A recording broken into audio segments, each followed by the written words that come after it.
एक award show करत होतो आम्ही आणि त्यात डबल धमाल म्हणून मूवी आलेली हिंदी. तर त्याचं पूर्ण इंटिग्रेशन होतं. तो शो त्याच्यासाठीच होता की त्यांच्या शोचं प्रमोशन पण होतंय आणि फन ऍक्ट्स पण होत आहेत. तर हर्षल विठ्ठलचा तो आम्ही शो करतोय आणि असिस्ट केल्यामुळे काय झालं, तेव्हा टेक्निकल्स व्हायच्या. टेक्निकल्स कंपल्सरी तुम्हाला करायचे, आर्टिस्ट आला असेल किंवा नसेल. तर मग त्यावेळी ते DIDचे जे धर्मेश, मयुरेश, अलिशा, प्रिन्स हे लोक आले नव्हते. आय थिंक तो दुसरा युटर्न माझ्या लाईफचा, की सरांतून डिरेक्टर सर होते हाशिम सर. ते म्हणाले की नहीं यार टेक्निकल तो करना पड़ेगा, हर्षल तेरे किसी असिस्टेंट को आता है तो करने बोल. हाँ वैभव का आता है, वैभव कर लेगा.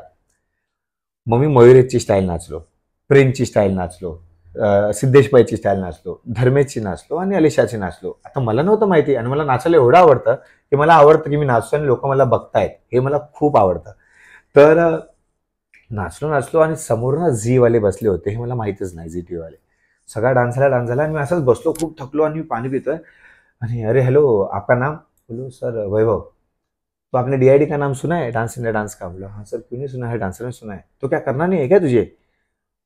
करना है लेकिन मैं नहीं करना चाहता, मैं बहुत कन्फ्यूज हूँ क्योंकि माझी पेमेंट चालते ना शोज मध्ये, तर माझं घर पण चालतं याच्यामुळे वगैरे.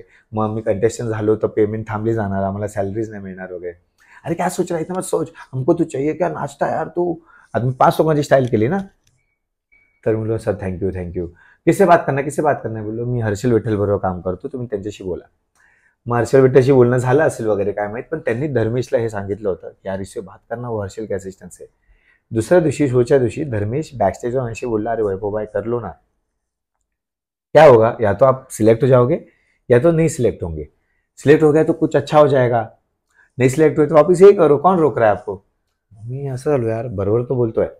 2 दिवसात डान्स बसवला आणि मग तो डान्स जो युट्यूबवर आहे माझा ऑडिशनचा, तिथून हा वैभव सगळ्यांसमोर आला की वैभव म्हणून एक आहे जो असा नाचतो, एक्सप्रेस करतो वगैरे. आणि मग तिथून खूप मोठा युटर्न माझ्या मग हा लाईफचा. DID किती सालचं? 2011. 11. ओके. मग 2003 ला इंडस्ट्रीचं काम चालू झालं, 2011